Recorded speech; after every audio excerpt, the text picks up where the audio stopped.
On Wednesday, Roger Goodell sent out a memo to all 32 teams telling them about how the league is going to really clamp down on flagrant hits and how suspensions will be in the offing for players who make these illegal hits. He also sent out a video which shows what are legal hits and what are not legal hits and what will be punished perhaps by suspension and what will not be punished. And this is a very key time for the NFL because last weekend there were so many hits that went way over the bounds of what you want to see on a football field. You do want to see aggressiveness. Violence is a part of this game. But when it's violence that goes outside the borders of the rules and hurts players, as happened last weekend, and some of them did look like they were the kind of hits that are premeditated, then something needs to be done, and that's what the league has done this week.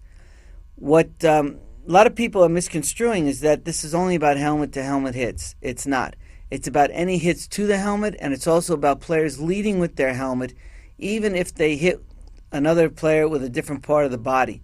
So in other words, if a defender is trying to make a tackle and he launches toward the player with the ball with his helmet, but doesn't strike him with the helmet, strikes him with something else, he could be susceptible to fines and suspensions.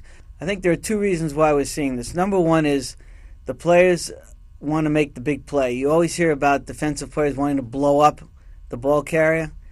I think there's an ego thing in here. I think there's a highlights thing. They want to appear on SportsCenter.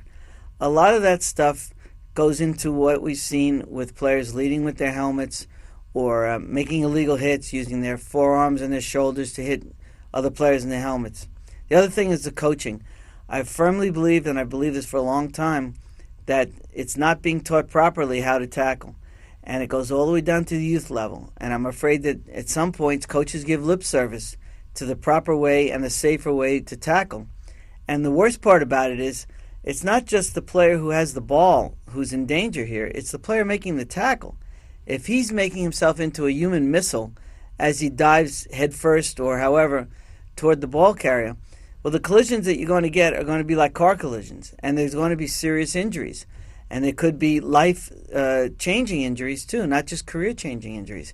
So the coaching needs to change, and the whole thing about making the big hit, that whole mentality needs to change, too. Many players are complaining that the NFL is doing this in midstream, but I don't see that the NFL has any choice.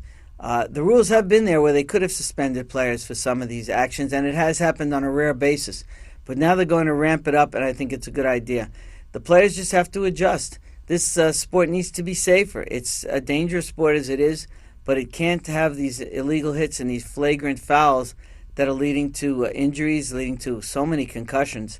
And the players will just have to adjust. The coaches will just have to adjust. Even the officials will have to adjust a little bit. But it can be done, and it can be done this week.